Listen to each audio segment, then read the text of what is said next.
Warning, censorship. Warning, censorship. Warning, censorship.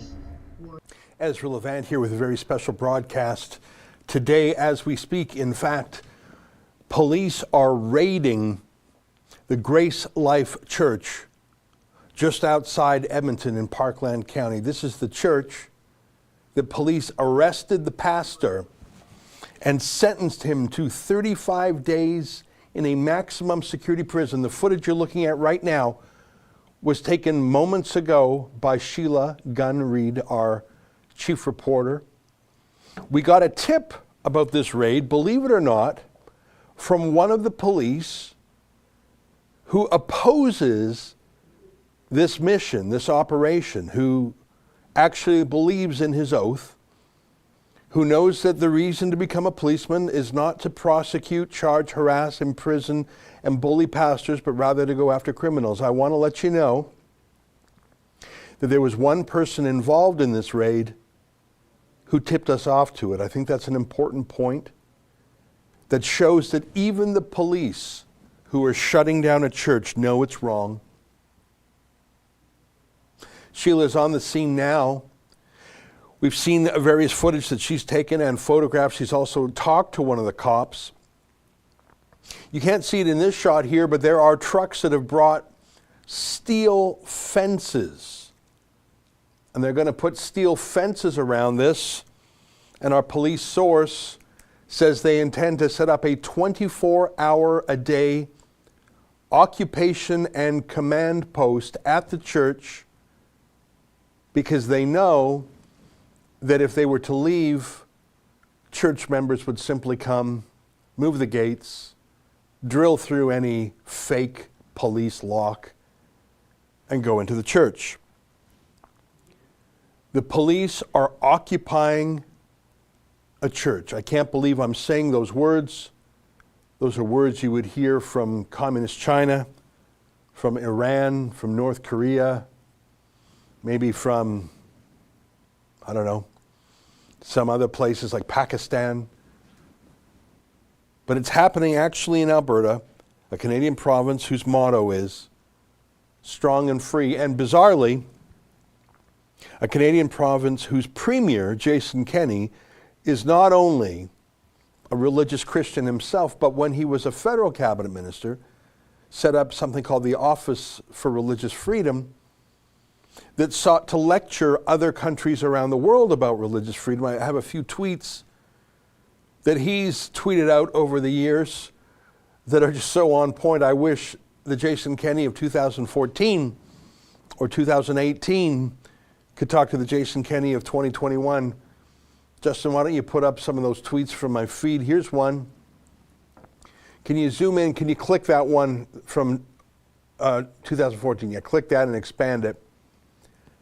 Inspiring. Chinese Christians put lives on the line to stop communist apparatchiks from tearing down their church. Jason Kenney was inspired by that. I presume he meant he was inspired by the Chinese Christians, not those tearing down the church. And here's one more tweet from Jason Kenney 2 years ago. Alberta has long been a refuge for those who fled religious persecution from many parts of the world. They remind us never to take these freedoms for granted. And again, that sounds at the time like it was written like a caution, as opposed to a warning, a caution not to take them for granted, not a warning that maybe we do take them for granted, and who in fact needs to be reminded of that. I can't believe it. We have a clip, do you have it there, Justin, of Sheila interacting with one of the cops. And I counted 13 vehicles. Do you have that clip of her going to the cop? And is Sheila on standby to join us via, we're trying to get a hold of Sheila right now. I think she might actually be recording something, so I don't want to call her and interrupt her camera work right now. But I know that she is on live. Spoken to her several times this morning. She sent some video footage. I'm talking to her electronically as well. So I think it's possible that she's filming. There is also a chance that she has been arrested. I don't know if that's happened. All I know is that right now we're not in communication with her. But here's a video she recorded of when she asked one of Trudeau's RCMP, and I'm calling them Trudeau's RCMP because that's what they are. They're run by a hand-picked partisan commissioner of the RCMP called Brenda Lucky, a Trudeau plant, appointed by Trudeau, completely within Trudeau's control. But the only reason why the federal RCMP has jurisdiction is because the province of Alberta, Jason Kenney, and the Attorney General, Casey Madhu, have signed a contract with them giving Trudeau's RCMP power over policing in the province. That can be canceled at any time. So here's a cop who de jure reports to Justin Trudeau, but de facto reports to Jason Kenney. Take a look. Sorry. So we can't even go on the property? Is that what's happening here? That's correct.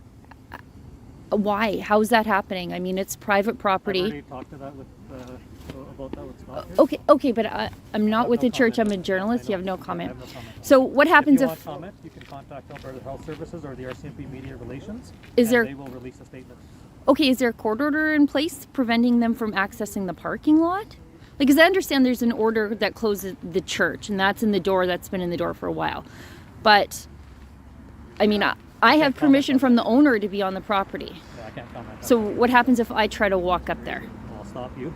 I'm a journalist, though. I'm not. Yeah, no. Right now, no one's allowed past this point until we're advised otherwise. So, whatever they're doing, they're going to do in that area. Eventually, once they've established the perimeter, or whatever, then you won't be advised, but Sure. the other folks will be advised. Oh my goodness, they're putting up. Yeah, they're putting up that. Well, no, but they're putting tarp too, so you can't even see the church. It might be a wind break to protect the property. So there's no court order in place that you've shown these guys. I don't have that. That's not for me to have. That's already that's with the AHS. Mm-hmm. This is an AHS event, not an RCMP event. We're here to preserve the peace. Mm-hmm. So your best point of contact would be Alberta Health Services or the RCMP Media Relations. Okay. Okay, and then they'll give you the answers because they have them. I don't. Right. I'm not the person to talk. Right. I wish I could give you more, but I can't. You're just the enforcement arm. Yeah, for today. Yeah. Okay, thank you. You're welcome. You know, that's private property. It's the church property. Sheila has permission. In fact, she's the only journalist who has permission to attend on the property. I might put myself in that category too. When I visited about a month ago, they welcomed me in. If some cop says you may not come on private property, the right thing to do is say, okay, on what basis, big shot? Because you're not the boss of this property. And when the cop says, well, I don't have the order, I don't know, talk to this person, talk to that person. Well, if you don't know by what authority you're keeping people off a church, if you just are saying, well, it's somewhere, but you don't have it on you, that's not good enough. That's not lawful. Now, I'm not about to tell Sheila to go get arrested, handcuffed, or thrown in jail, although for all I know, that's where she is right now. Have we been able to connect with Sheila? No, I just checked with Justin, and he says that he's reached out to Sheila. I'm hoping that it's most likely she's just busy recording right now, perhaps interviewing someone. There's also a chance that there's a problem with cell phone service, although I've spoken to her 4 times this morning on location. So I do not want to rule out the chance, even if it's only a 1% chance, that the reason Sheila is not joining us now is because she was arrested. That wouldn't surprise me. I mean, would it surprise you? Pastor James Coates, the pastor of this GraceLife Church, was put in a maximum security prison for 35 days for preaching in this church. So why would it be shocking to you if our Sheila Gunn-Reid was arrested for reporting from the church? Why would that be shocking? We're already long past shock, aren't we? So I hear in my ear from Justin that we've just connected with Sheila. I presume that means she was not arrested, but rather, more likely, just doing reporting or talking to someone else. So are we able to, before I go to Sheila, there she is. Sheila, how you doing? This is a terrible day, one of the worst days, I think, in Alberta history. To see these fences go up around this church, and then to see a second fence go up around the church, and then to see a black tarp, a black sarcophagus get rolled out around this church to prevent people from even knowing that it's a church and knowing what the government has done to this church. I mean, it's a real sick feeling in the pit of my stomach. You're exactly right, and I think, and we just played the clip of you talking to that RCMP officer who said he didn't know by what authority he was stopping you. He did not have a copy of any order, but he was going to stop you nonetheless. I think that's poor police work. I think that's illegal. If he has any grounds to stop you, he should know them. He can't just stop you because he's a thug with a gun. And I normally don't talk that way about police, but I think we're long past niceties. We have one person amongst the state response there who has been tipping us off to certain things. I hear that they're setting up 24-hour-a-day command posts that they seek to occupy this property because they know that the church will just simply, bring bolt cutters or change the lock themselves. Have you been able to confirm that at all, that the police intend to occupy this church? Yes. You've heard that? Yes, I have, and you can tell by what they're doing here. So they have brought in porta potties, so portable toilets, which means that they expect to have somebody here that needs to use the toilet 24 hours a day. And so they brought in private security. Paladin Security is on site here. So I suppose when the RCMP eventually do leave and get tired of treating this church like an active shooter event, they'll leave behind the mall cops 24 hours a day to make sure that these Christians don't do the dangerous thing of worshiping together in fellowship. I've dealt with Paladin Security in Ontario. They really are the lowest of the low. And I understand that people have to make a living in these times, and you get $15 an hour to keep Christians out of a church. If that's what's standing between you and your family starving or paying rent, I can understand it, but I don't agree with it. And I think everyone there is a disgrace. Everyone who's participating in this is a disgrace. We have one person in the operation who's tipping us off on information. Yep. That's a sign that he knows this is a disgrace. And the fact, as you point out, that they're using a big black tarp to hide what they're doing shows they're embarrassed of themselves. They know what they're doing is deeply shameful. And I think that that's always a warning sign. If you're supposed to be the good guy, but you're so ashamed of what you're doing, you keep journalists off illegally, you cover what you're doing with a black tarp, I think that's a sign that you're not the good guy anymore. What do you think, Sheila? Sorry, I'm in my vehicle, so you might hear noises, but that's a sign, clearly, that they are deeply ashamed of what's happening here, and they should be. Mm-hmm. And the Justice Minister absolutely should be. Yeah. And the Premier absolutely should be. Yeah. This is something that Jason Kenney created an embassy, the Office of Religious Freedom, when he was in Harper's government. It was central to the foreign policy goals of the Harper government to promote religious freedom in the rest of the world, to protect pastors in China, in the Middle East, in northern Iraq, in Russia, from exactly what we're seeing here. This could happen in Hong Kong. And yet it's happening just a few miles east of the capital city of Edmonton, Alberta. Yeah, I just showed some tweets that Jason Kenney made 2014, 2019, criticizing China for barricading a church there. I wish we could have that 2014 Jason Kenney talk to the 2021 Jason Kenney. It's so bizarre to me that in the entire free world, and I'm paying attention to these lockdowns, I think, as much as anyone. I have seen, some cops go into a church in the UK. We saw that over Easter weekend. But I have not seen the arrest and imprisonment of a pastor for 35 days.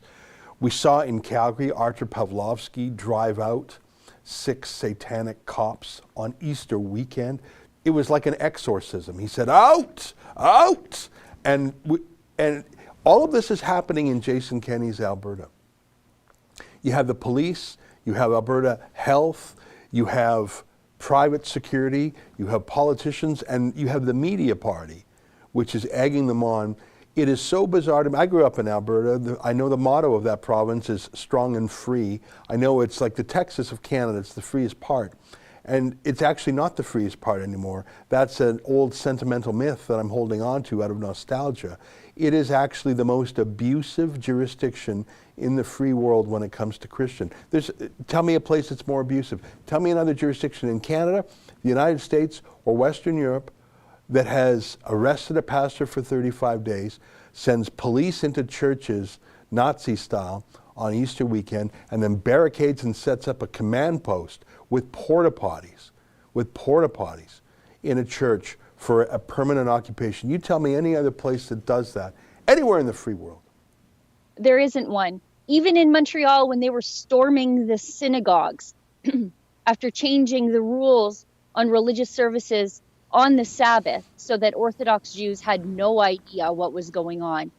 Those charges and those tickets are slowly being dropped because the officials, acknowledged that they were wrong and ultimately apologized for what they did to Orthodox Jews in Montreal at the time.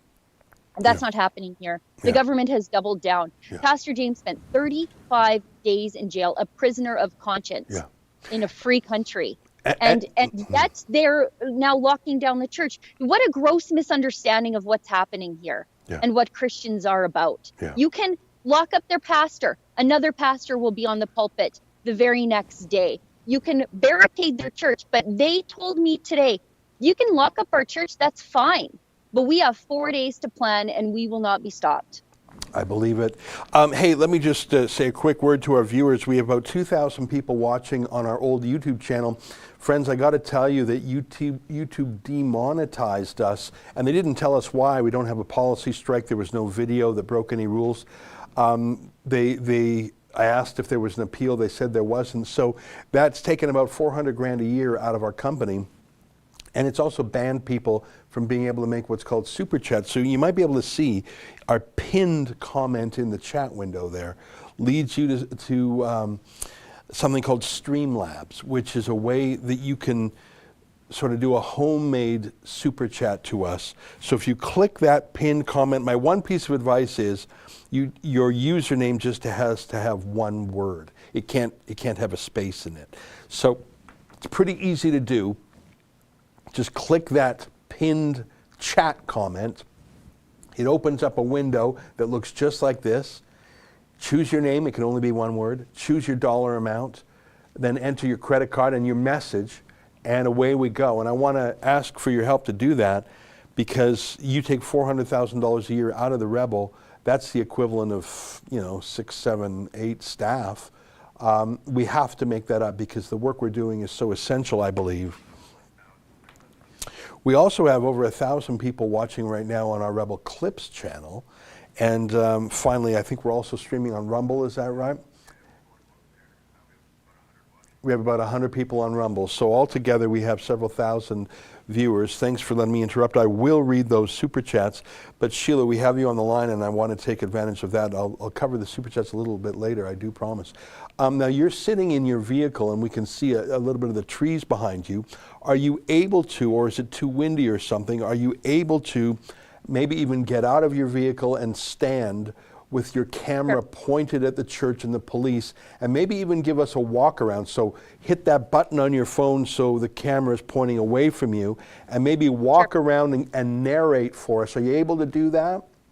Sure, I can. It is a little bit windy, but I think if I have my earbuds in, it might dampen some of that for you. Sure.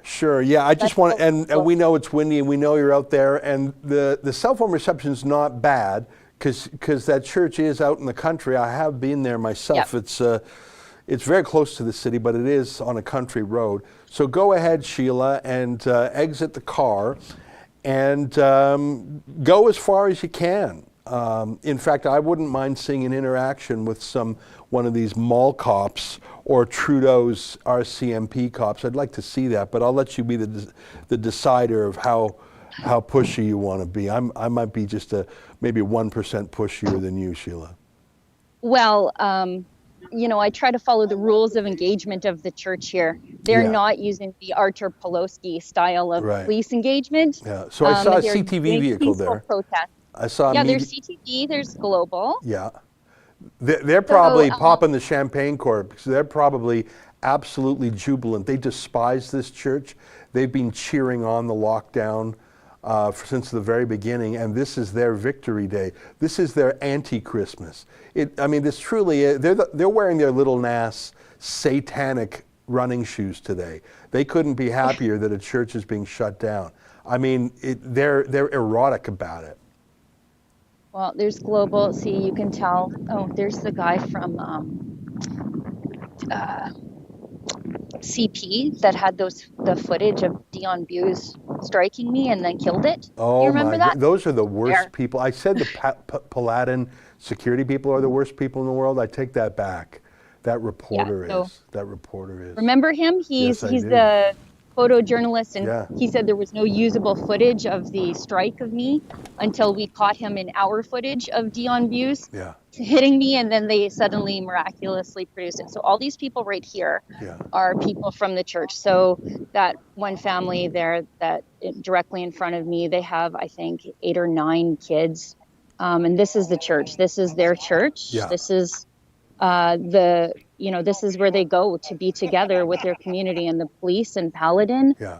are keeping them out. And usually right in front of me here where all the cops are, this is where the church normally sets up their own perimeter to keep the journalists out. Yeah. But today now the police have set up a perimeter to keep all the congregants and supporters off the property. And how comfortable do you feel about walking forward till you're stopped?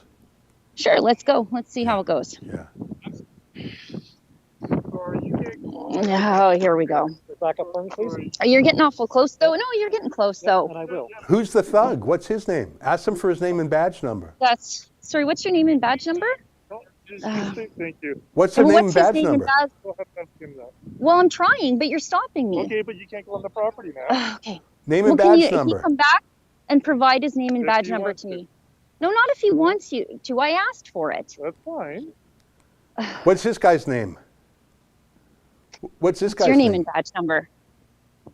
What's your name and badge number then? You're not going to provide it to me. No, I'm not. I wouldn't either. I mean, you are doing a dawn raid on a church. I wouldn't want my name signed up to that either, I guess. And this is AHS? You're enforcing the AHS court order? The AHS is enforcing the order. Okay. What a little thug. Yeah, well, you guys just saw how that's going. Social distancing, but they get right in my face. Oh, she's over here standing. But have her back. Who's that? Who are those? Who are those people? These are my friends from GraceLife. This is the gentleman who is usually on the other side of the blockade, who flags me in the morning. Took my gate away from me. Exactly. He's crying because they took his gate away. And this gentleman right here, right in front of me, he is the elder who put on that real clinic about how to deal with police, deacon, technically, who showed everybody exactly how to deal with the police when they are violating Section 176.2 of the Criminal Code. Yeah. Well, Sheila, I appreciate you asking them for their name and badge number. I think you're exactly right. They are cowards, and they know what they're doing is cowardly. They know what they're doing is deeply embarrassing. And you're right. If I was that cowardly, I would not want the world to know my name either. If I was part of the Royal Canadian Mounted Police. And what was I doing today? I was storming a church at dawn, setting up a perimeter, bringing in porta potties. What a disgrace. What a disgrace they all are. Well, and can I tell you just how poorly thought out this all is? So you can see they've completely blocked off the road. And over here, you can see there's a shared driveway with the church and this piece of private property right here where the man has his trailer stored and he has a garage. This man can't access his property. The police have it completely blocked off because they're so hell-bent on locking down and raiding a church here. Yeah. So there's a guy right there, this guy. I don't know if maybe we can see his license plate. Let me catch up here. Darn it. That guy right there just stopped and yelled at these nice families who are here watching their church be locked down. That guy in that Chevy. And what did you hear what he said? Oh, he just screamed, haha, like it's about time. Let me just run up here. You guys are lucky I'm on that treadmill every night.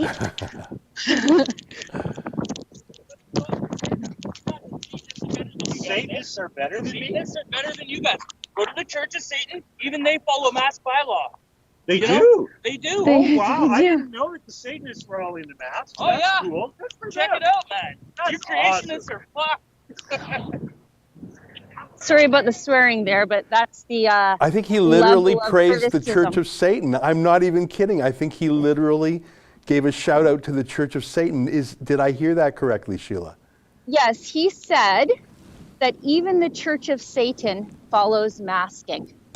And so he said, you creationists, which I don't think they are here, or at least I haven't heard it. And who cares if they are? But he said, you creationists are worse than the Church of Satan. Wow. Well, he was using them as a moral authority, wasn't he? He was saying Yeah. even them. So Yeah. gross. This This really is is a what it's battle of like. good and evil, isn't it? Like when I said satanic, I was saying that in the not a particularly religious, like what's the opposite of a church? What's the opposite of people going to pray? I was using it more as an antonym, but that No. guy, no baloney, really referred to the satanic church or whatever. He really said that. I was saying it as a, as a metaphor or a literal style. He referred to the Church of Satan as his moral guideline on masks. Yeah, I mean, and you're exactly right when you say it is a battle of good and evil. It is, for these Christians behind me, it's the battle that they were promised, right? I'm sorry if I'm shaking, it's quite cold. Yeah. But I mean, he drove by, cackled at families of children standing in the cold in despair, watching their church being locked down, shouted his pleasure at seeing a church locked down, which indeed is satanic, and then used this Church of Satan as his moral authority when it comes to mask laws. I mean, this is what we're dealing with here. Yeah, that's extremely, extremely gross. Wow. Well, I think that guy was super gross, but he's just some kooky guy. I think the grossness of the day award goes to those cops who refuse to tell you their name. And I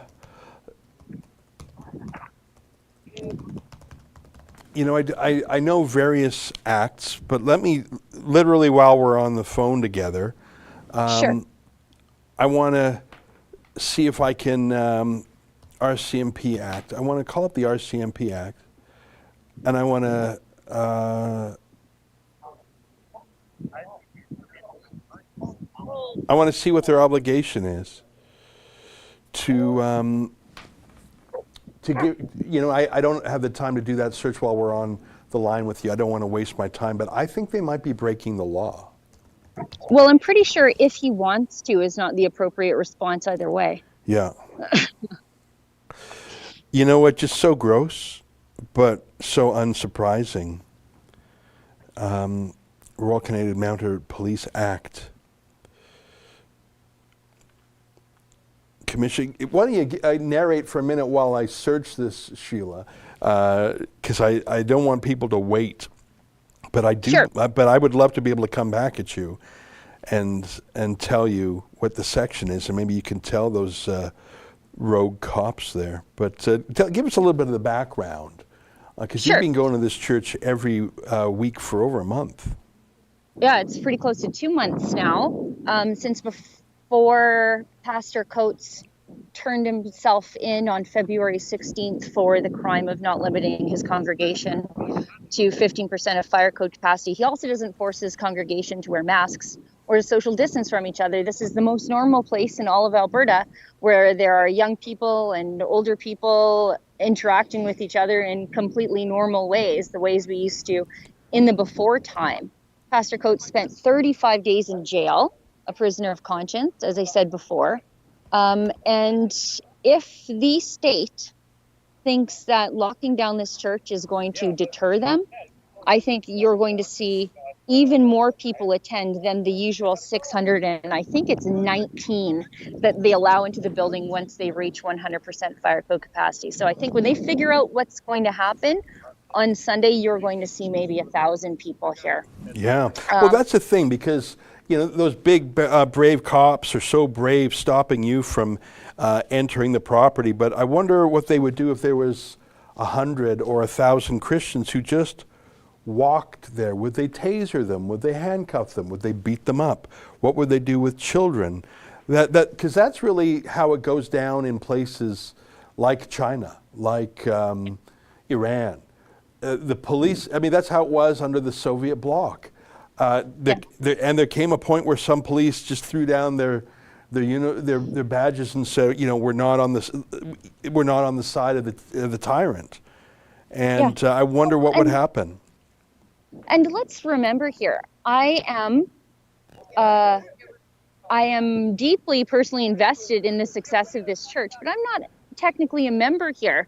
I still attend my own Catholic church, and I'm here as a journalist to detail exactly what the state is doing to these people. And they're keeping me out much the way they would do in China. Yeah. Blocking me immediately from setting even anywhere near the property. I was here shortly after 7:37-ish this morning because I was one of the first people the church contacted once they realized on their security cameras that the fences were going up. And I think over the last nearly 2 months, we've built a lot of trust with them because we have never once misrepresented who and what they are, unlike my friends across the street from me right now. Right. Did you find it yet, boss, or am I still No, you know what, I'm sort of, I'm just not as familiar with this legislation. I'm just reading the RCMP Code of Conduct right now. I should say that when I first got here, I was maybe one of the first 3 people that got here. I was the first non-church member that was here that wasn't a cop. It's slowly grown. People from the church are leaving work and coming down, and supporters are coming down. In fact, Dr. Roger Hodgkinson, right, the viral doctor, he came to show support, and we had a quick little talk with him. So viewers at home can expect that to go up maybe later on today or tomorrow. He explains himself to be agnostic, but he deeply cares about religious freedom. And as an expert in the field, he said what he's seeing with, case counts, there's no balance with civil liberties versus the protection of the public health, and he's really outraged and angry. Yeah. I have a great interview coming up with him. Well, that's great, Sheila. I'm not going to spend any more time looking through legislation. That's just not the right thing for me to do on a live stream. I thought I could quickly do it because I believe that both of those police, by refusing to identify themselves, are breaking the law.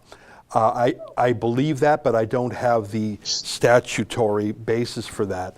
So I'll have to get at that later. A very brave cop running away from you, another very brave cop pushing your camera. I think it shows that, I don't doubt that those cops, if there was like a robber or a kidnapper or a rapist, I don't doubt they would be courageous. But the fact that they are morally imploding here, that they're conducting themselves disgracefully, that they're running away from you or pushing you, I think it shows that they're in a moral crisis. They know that what they're doing is odious. They know what they're doing, according to that guy who drove by, is satanic. They know what they're doing does not have a basis in Canadian law, culture, custom, or history.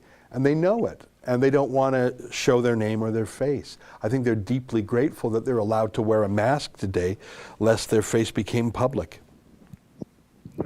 I agree with you.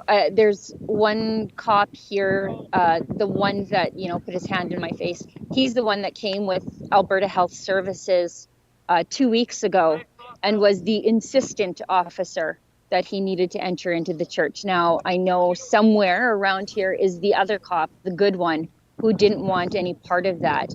And I've heard through the grapevine that the one younger cop likes to come to this church because if he doesn't, there will be 2 bad cops coming.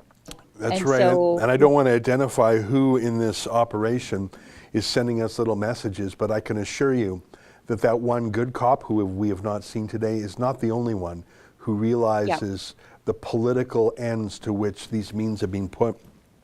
Can you give us a count? Because I estimated there were 13 vehicles. Now, some of them are marked, some are unmarked, some are trucks with their riot gear.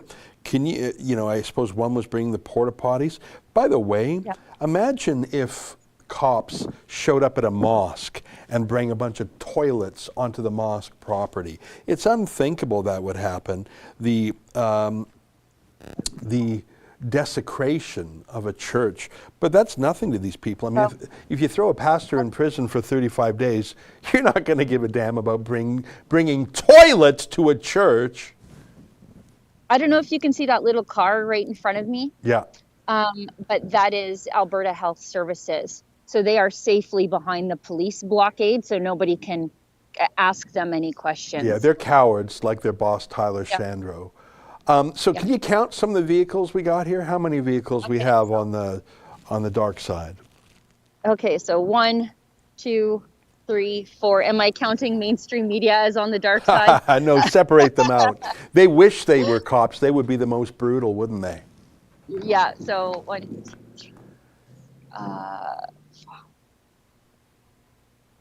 I think we have roughly 13, 14, because there's one blocking the road down there, 15 up the road here, and one down the block just to the side in this little subdivision. So I think we have about 16 visible police cars. There might be some in the back of the church too, but I can't tell. But boy, there's sure a gaggle of cops and people wearing yellow inside this church. And I can't imagine these fence builders getting the call, obviously last night, to come and erect a fence and put, like I said, a church in a black tarp sarcophagus so nobody can even recognize it as the building of worship that it truly is.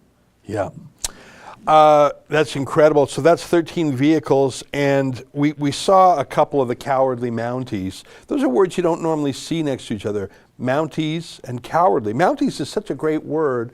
It's sort of a Canadian symbol. You know, there was even that show called, what was it, Due South or something, where there was a Mountie, a fish out of water comedy. I forget. It was a bit of a hit. Yep. Mounties are, they're the do-gooders. They're the good guys. So to have the words cowardly Mounties next to each other, that doesn't go. But these guys today, they are cowards. Thanks. Hey, you guys are live with Ezra. Hi. Who we got there? Hi. They just stopped by to say keep up the good work. Oh, that's nice of them. So, yeah. So it's a lot of folks there. I mean, I can see cars parked all the way up the road there. So you've got about, I'm going to say 5 or 10 journalists. Would you say that's accurate? And you have maybe 20 church members. Is that what you see there?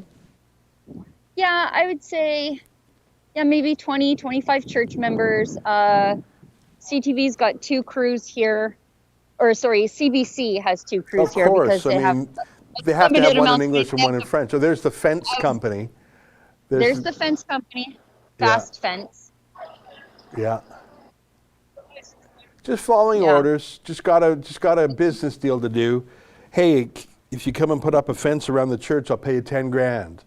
Well, gotta earn a living. Yeah. Hey, if you work as a private security guard guarding a church, I'll pay you 10 grand. Hey, gotta make some money. Hey, officer, come and do an early morning raid on a church. Yeah, got to make some money, got to qualify for that fat RCMP pension. Everyone's just following orders. No problem. You know, a dawn raid on a church. No problem. Cops so ashamed they won't say their name. No problem.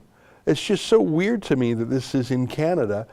And those journalists on the other side, they're thrilled with all this. They've been asking for this for weeks. Yeah, I mean, I don't know if you tuned into the Alberta government press conference yesterday when the increased restrictions were announced. But one of the journalists asked, like, the premier, how are you going to deal with these churches who are yelling at enforcement officers who are coming into their churches? Not how are you going to deal with the enforcement officers who are entering into churches against Section 176.2 of the Criminal Code, but how are you going to bring these pesky Christians resisting tyranny under government control? That's what happened in the press conference yesterday. Wow, I'd love to know which journalist said that, because journalists are allowed to yell at politicians, they're allowed to yell at anyone, but for a Christian pastor to yell at a trespasser, the cops have to do something. You know what, I used to know Jason Kenney pretty well. I mean, we go back more than 20 years, and I think he's got what Ralph Klein would call dome syndrome. Of course, under the legislature, it's the shape of a dome. And Ralph called that dome syndrome. You're in there and you get this mindset. It changes your thinking. You know, Preston Manning used the phrase auto-washed. You go to Ottawa to change things, but you become auto-washed. I suppose Donald Trump would use the phrase the deep state.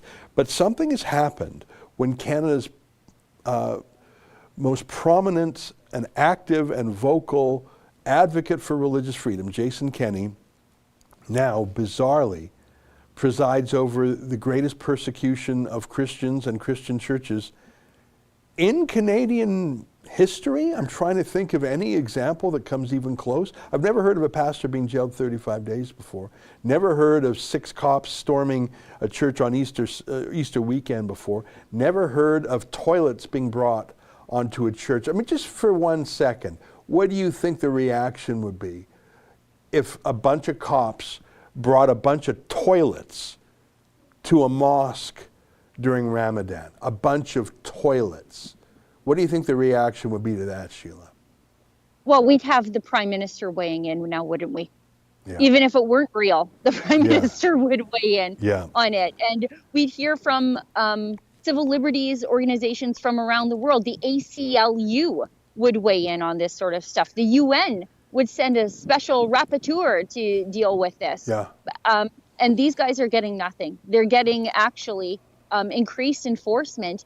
And people who want to be premier, like Rachel Notley, who very well could be premier next time around if Jason Kenney doesn't right the ship here pretty fast, she's calling for exactly this. What happened right now today is what Rachel Notley tweeted for last week when she said the church has to be shut down.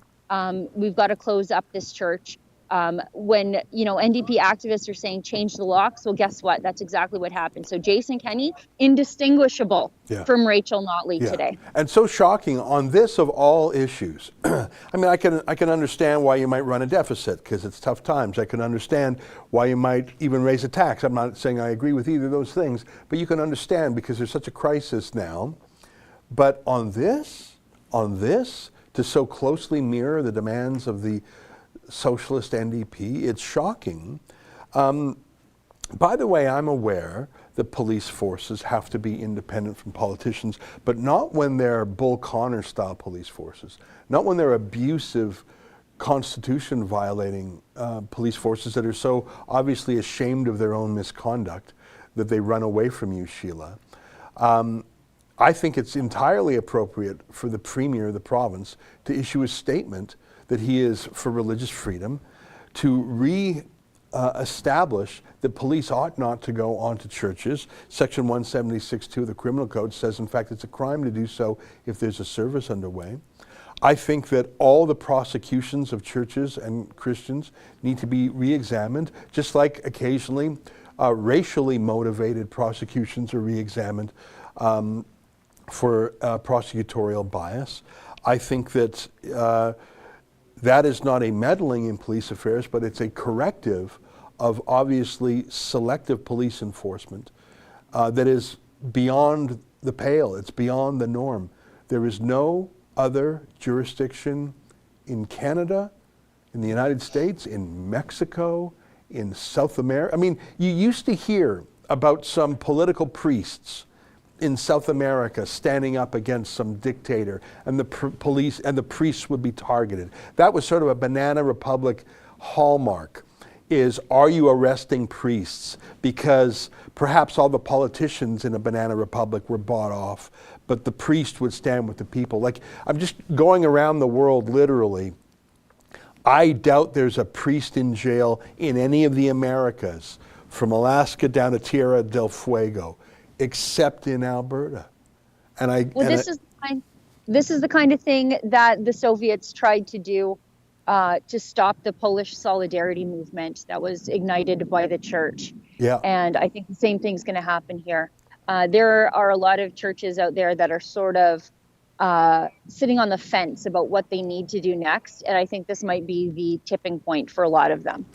I hope you're right, but I also know how many cowards occupy high positions, not just in churches, but synagogues, mosques, temples, etc. I saw the other day some different religious leaders in Edmonton condemning this church. And you know, I did a video the other day. I watched The Passion of the Christ, the movie by Mel Gibson. And I was reminded the word passion means torture in Latin. Yeah. And Mel Gibson showed what he thought the torture, the scourging, the whipping of Jesus looked like. And it's a reminder that the history of Christianity is the history of persecution and martyrdom. I mean, Rome tortured Christians. The Ottoman Empire tortured Christians. China tortures Christians. And, you know, you and I have both been to Iraq, and we've seen the attacks on Christians there. Nigeria, Christians are targeted by Boko Haram.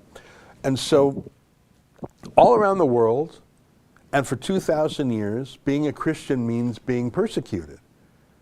And at the first sign of trouble, 99% of churches in Canada say, oh, well, you know, Caesar said I can't have my church, and I don't want to get offside with Pontius Pilate. You know, he's running the place, and he's doing a pretty good job. And Pontius Pilate, you know, he's the governor here. You know, the problem is they're not just rendering unto Caesar that which is Caesar's. They're rendering unto Caesar that which is God's. And I can assure you that Jason, Kenny, Tyler, Chandro, Casey, Madu, the RCMP, and Alberta Health would lack the stones to bring toilets to a mosque or to enforce in this manner against any other religion. Shame on the other Christians who abide this. It's very disappointing as a Christian to see the lack of response or even the scolding from other Christians. As Christians, we're told that persecution will come. We were promised that it would come. And I've seen it in northern Iraq where the Christians say, look, we were promised, Jesus said they would hate us because we love him. And so the persecution will always come. It's what we do in the face of the persecution.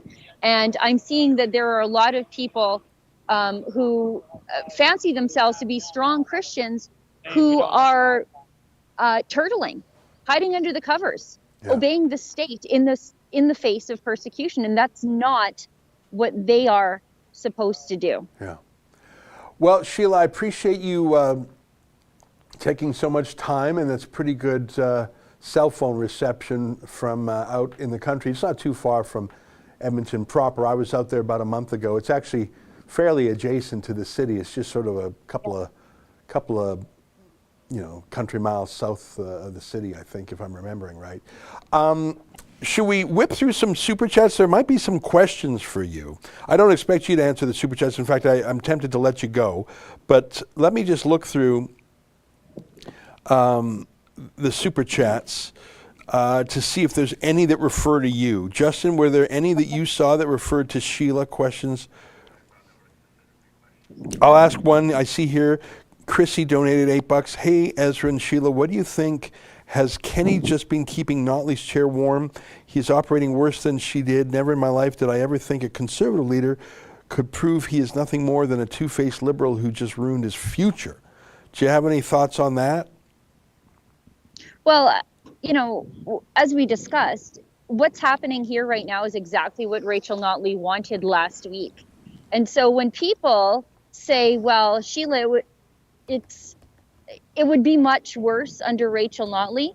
First of all, we shouldn't accept tyranny just because our guy is doing it. But secondarily, would it?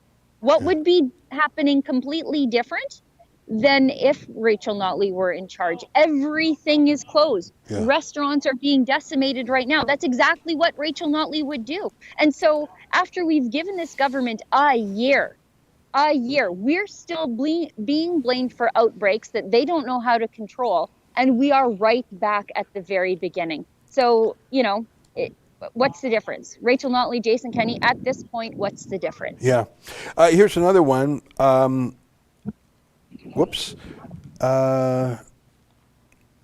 Peter Bass. Hey, she-devil, I think he means you. If police or security refuse to identify, they have no authority and can piss off. I tell them that if they refuse. This is just a bunch of thugs. RCMP equals real criminals masquerading as police. I think that goes further than I would go. And I was trying to get backup for my claim that they must give their name and badge number. And I spent a couple minutes doing that, but I stopped doing that because I don't want to waste time on the live stream. So anyhow, I just saw that referred. Let me refer. Here's one from Georgie, $10. Ramadan starts around April 14th.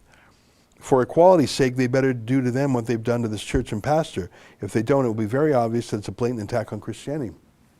That's true. Ramadan starts next week, and that's a Muslim holy month, in fact.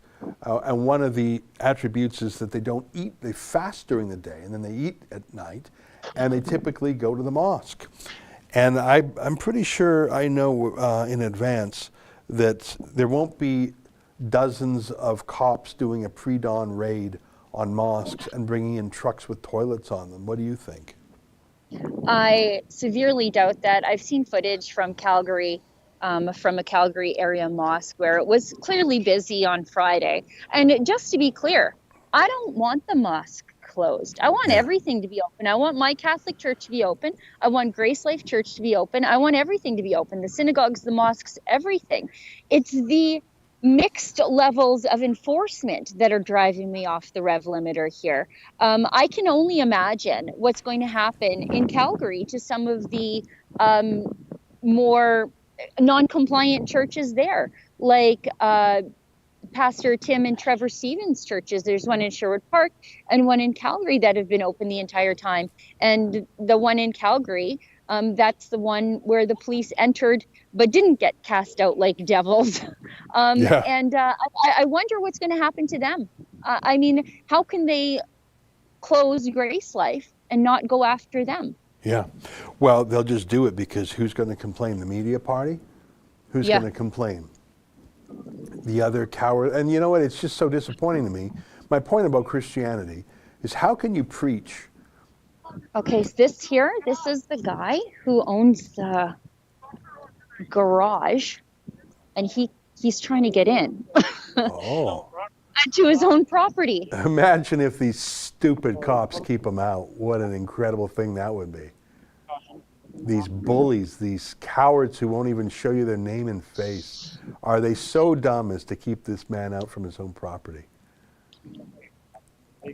I don't understand. Like, this guy just wants to use his own garage. But they're so hell-bent on locking up this church that they're willing to violate this guy's property rights too.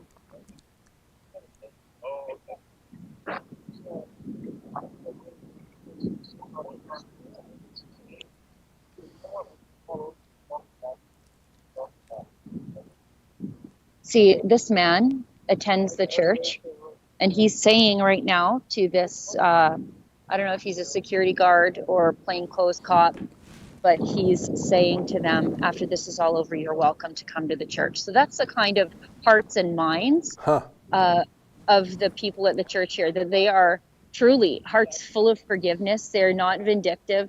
They just know that, they're staring down evil, and they are willing to forgive even those who trespass against them. Wow. Well, this will be interesting because will they literally keep this man away from his home? Now, that's a pretty serious truck there. It looks like the ditch is a little mushy. I wouldn't want to take this truck into the ditch, but that's got a serious engine under there. What's that, a 250? Ford F-250 or something? What kind of vehicle is that? Well, it's a 6-7 liter Power Stroke. It's a 350, so this guy will be fine. Yeah, that's a pretty serious vehicle there. You know your trucks. He could probably go through the field. I just would worry it would be too mushy from. It looks like he just washed it. Oh yeah, that's right. No, I mean, like I wouldn't want it to get stuck. He could drive through. I wonder if they'll let him go to his own property. I guess we're going to find out. Yeah, it's madness that they wouldn't. It shows just how unlawful, disorganized, There we go. They're letting him in. and abusive these police are. Imagine having a check stop at your own property. So that man, as he drove past, I don't know if you heard that, but he said, "Everybody's welcome on our land, including you, press." And he pointed at me. You mean the guy in the pickup there? In the pickup. So they're letting him go in, and he's looks like he's a veteran. He's got a Legion plate and then a Support Our Troops plate. Well, if he just said you're welcome to go onto his property, why don't you go? I am. Maybe get a ride with him. Oh, gosh. He said I can go onto his property. Yeah, you're The damn property straight. owner Yeah, here. keep walking. So just- Keep walking. I got permission from the landowner. Keep walking. Those paladin thugs. Keep walking. There you go. There you go. We don't bend the knee to Satan's army. There you go. Look at you now. Exactly. Who is that friendly fella? Let's say hi to him. Let's say hi and thank you. Let's say hi and thank. Who's this friendly guy? Give him a wave. Give him a wave and a holler. Introduce yourself neighborly like. I will. Let's get out of his truck. Oh my gosh. I'm having fun. And how much battery juice do you have on your phone? Because we've been yapping at you for almost an hour. You okay? Yeah, I think we're okay for a little bit. Give him a wave. Who's that friendly guy? Hey, I do kind of go here. Hi, how are ya? Are we gonna hug? So, hey, you got it. So you're live right now with Ezra, by the way. I was telling the plainclothes relieving officer, staff sergeant, who said that we talked about the screening here, and I told him I think the last time I saw that kind of screening was on the Carla Homolka house in Ontario, where they murdered those two young girls. I think that's the last time, and then they bulldozed the house. So I don't know if that's what's happening here, or they're planning to bulldoze the church. I don't know if you could hear that, Ezra. Could you hear that? I did. Say hello to the gentleman from me and give him my best regards. This dark time when churches are being fenced off. It's terrible, and they didn't even think this through, that they blocked access to your property because they're just so eager to prevent the church from gathering. I know. I don't know what to say. I woke up with a headache when I got my messages this morning. I thought, this can't be happening in Canada. No, it's shocking. I'm supposed to send my best regards from Ezra, and thank you for letting me on the property. You're welcome all the time. Thank you. We should invite everybody over to the property here. Yeah. And we can have prayers this morning. Yeah. We'll open up the doors. It's not heated, but it's going to be okay. Okay. All right. Thanks, Sheila. Thanks. Well, isn't that amazing? Opening the doors there, because I looked at the order that is affixed to the. First of all, Sheila, that took guts. Thank you for doing that. And you're cool as a cucumber the whole time. You're darn straight. And I read the order affixed to the door of the church, and it very clearly only refers to those premises. It doesn't refer to this guy's premises. And you heard him. I heard him. First of all, he was very thoughtful, very perceptive. I was touched by what he said. He attends the church. I see him every week. Oh, yeah. And Yeah. his comments about the last time he saw this kind of a police deployment was for the serial killer, Carla Homolko. And are they going to bulldoze this church too? You know, I know he said that ironically or sarcastically or sardonically, but really that's only 1 degree further than what we are right now. And you heard the man. He said, everyone welcome here. I don't know if he means right now, but the order that those cowardly thugs are enforcing, and I call them cowardly because they won't say their name or give their badge number, those cowardly thugs claim to have authority to lock down the church. And they claim their authority is that order affixed to the door of the church. Justin, I don't know if you can manifest that order. Do you have that picture? Maybe Efron can give it to you. Just we could put it on the screen there. It's not that important. I just want to show it. That order does not apply to this man's house now, does it? Does not apply to his garage. It looks like they are now erecting fence just to the other side of his driveway so that he can continue to access his garage, but they really want to make sure that nobody gets on church property. Who are these guys? Like, who's that guy? Because we saw the trucks leave, the fencing truck. Yeah, well, there's another fencing truck right there. So there's another fencing truck. Yeah. Just so for 1 second, we're going to put on screen for 1 second the order. Alberta Health Services had ordered this premises closed to the public. GraceLife Church of Edmonton. Thank you, Justin. I just wanted to show it. So that's the church is closed, not the neighbor's house, not the road to the neighbor's house. These police have no authority there, although it hasn't stopped them before, now has it? No. Well, look at that. I saw another journalist follow your courage and go down the road. As always, you're ahead of the pack.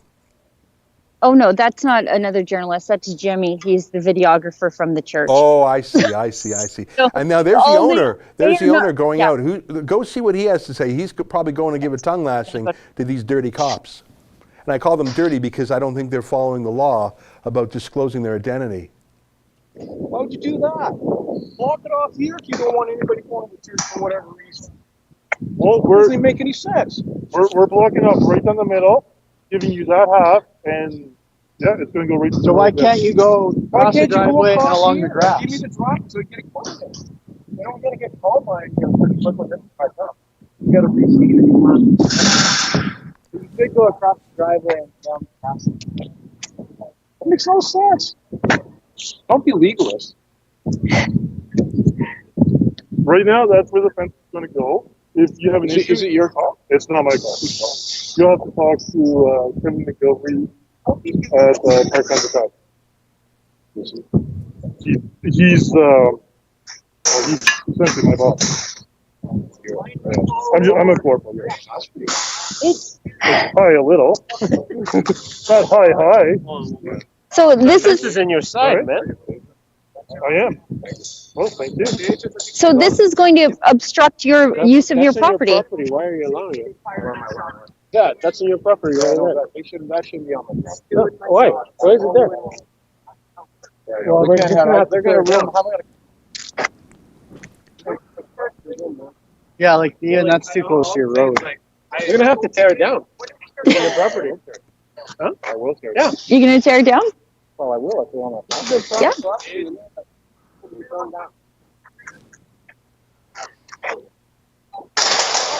Unreal.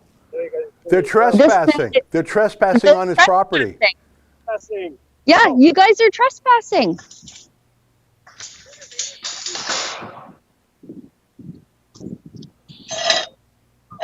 And this man just told the RCMP corporal here, you're putting this on my land, and he said, I have to get a combine in here. So I don't know if you can see this and if you're familiar with the turning radius of a combine, but he can't get in and out. They're obstructing his ability to use his own property. But not on my property. Property. We're gonna cut it. You're told the property line is right here. No, the property line is right there. Go 4 feet from those things, right here. You can now go back. You know better than me. Oh, I don't have the survey. That's why the asphalt stopped. Hey, well, Rob is gonna know, but at the same time, like you need the uphill that's coming in. yeah, well, that's the problem. Stop it there. Does that work? Right here? Yeah. Yeah. Yeah, but put your blockade across the road so I can get my equipment in. So I can have the equipment. It's not enough room to turn anywhere. I don't see why you can't go across the road. Go across the road. Get the middle. This is silly. You know, you accomplish nothing. Oh, okay. Oh, I just thought that you're concerned that you didn't want to travel on I that can get my side. pickup truck in, but I can't anything bigger than a pickup truck to knock it in. All right, so what was, come with me here. Go sir. You right show me. across. Just go across the road. We'll go here. All right. What a gong show. Yeah. What a bunch of clowns. I don't know who's stupider, the cowardly RCMP officer, the fence builder, Jason Kenney, Tyler Shandro, Casey Madu, Alberta Health Services, little tyrants. They're all clowns and cowards. Alberta's motto is strong and free. That's false advertising today. Imagine coming and just throwing up a fence on a private property owner's land who incidentally attends the church, but he doesn't own the property. Like, he owns his own property here, and they don't even have the land survey. They have no idea where the property. Right now, private property. Here we go. Off the property. He's kicking the media off. Perfect. They're the worst. Scram! Get out! Satan! Out! I'm joking around. I was channeling Arthur Pavlovsky. I loved how he drove his trespassers out. Get these little thugs out. Get out! Get out! But when you hate a church, what is that but satanic? Is that not the technical, physical, mathematical definition of satanic? If you hate a church, if you're trying to blockade a church, is that not actually a secular definition of satanic? Probably are. Report the party line. Can't think for themselves.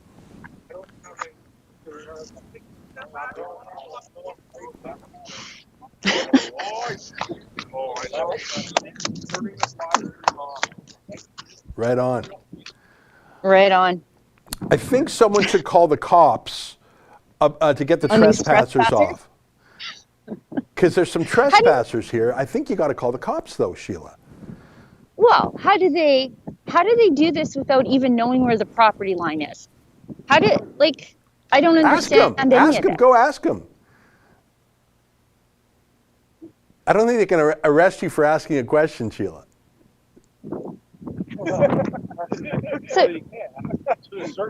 So did nobody pull a property survey before they started putting up fences, or? So we'll check it out there and we'll let you know. Well, it's gonna ignore me. Sheila, you're so much more polite than me. Thank God you're out there rather than me. I know. I can't control my tongue when I see stuff like this, Sheila. I know, but that's why they keep allowing me into places. I know, I know. You're polite company and I'm not. Folks, if you're just joining us, we are on location live with our chief reporter, Sheila Gunn-Reid at the GraceLife. Hang on. Thank you. Thank you. You're welcome, sir. I had to stop and hug somebody. Oh, isn't that nice? Yeah, see, you get that more than me, too.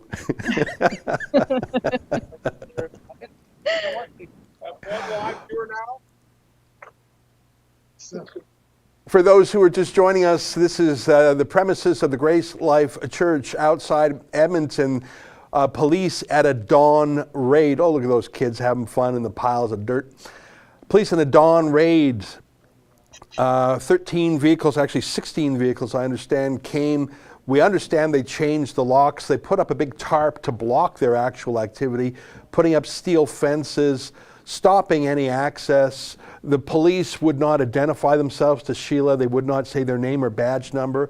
In fact, one coward ran away. The other coward touched Sheila's camera, which I don't want to exaggerate it, but that's tantamount to assault. These cops are ashamed of themselves. They know it. But what's interesting now is that the neighbor, he shares part of the roadway there. The police originally blocked him off, and he's having none of it. It sounds like the police didn't do a lot of planning here. They just knew one thing. They hate the church, and they were blinded by their fury. So they started putting up a fence on the neighbor's land. He told them to scram, and they were just stunned, and I think they're actually scramming a little bit. Sheila, are they moving the fence off the neighbor's land? Yeah, looks that way. There's that big oaf just RCMP officer. Has he found his courage to tell you his name yet? No. No. Oh, I'm scary. boy. You know what it gives me? Sorry, I interrupted. Go ahead, Sheila. No, go ahead.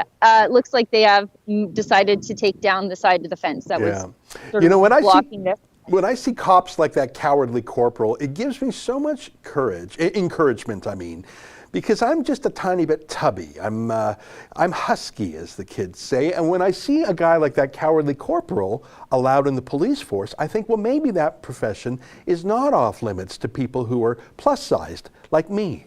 And so I don't know if he's a diversity hire for the Fat Acceptance Society, but it gives me a lot of encouragement, Sheila, that if he can be a cop, I can too. You know, dream big. These uniforms come in relaxed fit now, so there's hope for everybody. Oh, listen, my quarrel with that cop is not that he's fat. I'm fat too. I just didn't know that you could be a fat cop. My quarrel with him is that he's clearly violating his oath as a cop, that he's clearly violating the Charter of Rights and Freedoms, that he doesn't give a damn about freedom of religion, freedom of assembly, freedom of association, rule of law, or any of those things. That's my beef isn't that he's fat. I'm just having a little bit of fun because I can sort of say it because I'm fat too. Anyways, so what's up now, Sheila? It's a lovely place. You know what? I really just enjoyed the setting when I went there a month ago. I just enjoyed being there. It's such a happy, joyful, normal place. It's probably one of the best assignments I've ever had. Reporting on this church, I've made a lot of friends that I hope I keep forever. And, you know, I genuinely care what happens to them beyond what I think are issues of religious freedom and government overreach. But I want them to be able to gather together every single week. Yeah. They're just good, decent people. As I said when I was at the church, I mean, I'm a Jew, I'm not even a Christian, but I said to them, if I was in town, I'd go every week just for the feeling of community gathering and friendship and camaraderie and fraternity. And I said this when I was there, I felt like, those power washers that like scrub mold off of things. I felt like I had a year's worth of pandemic BS power washed off me just by being there. I felt the best I had felt in a year, mentally speaking, emotionally, socially.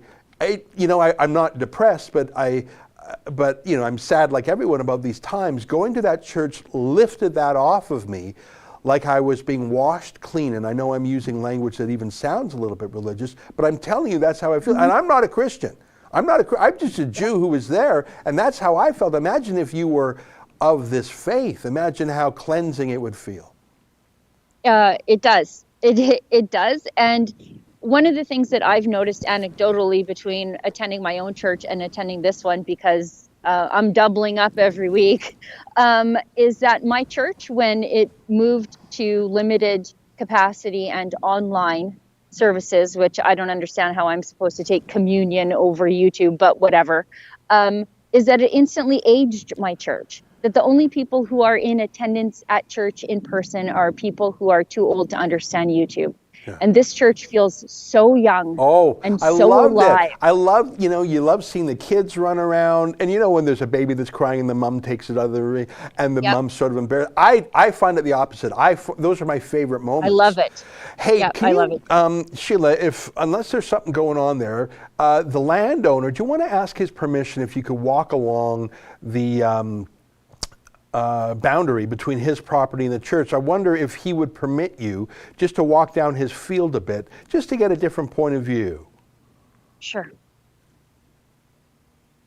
Sorry to interrupt. Hi, how are you? Are you able to point out to me where the property line is? Like, if you wouldn't take me for a walk? Where the member here on the right is pretty close to that. So the member on the right here, the one with the camera. So if we walked just like straight down here, and it goes straight down. So So basically right down to where the grass is it's mowed? like it's just like right here, you know what I mean? So I mean, but what they're doing with the fence is just going to make it hard to cut the grass. Hey, Chris, it's going to be hard to cut the grass. Oh, did I lose you? I got you. Request up the command. Okay, sorry. Follow this tree line I think- and go straight down. Are you serious? Down the middle there. So Sorry? when we get the combine, we just move it. And then That's what's that? when the combine comes, we just move it. If you have a combine that comes in, put the request in. We'll see if we can assist you or have someone assist you with the combine. This isn't right. So you have to call the detachment if you need to bring your combine in. Chris is the staff sergeant in the There's going to be RCMP, people here.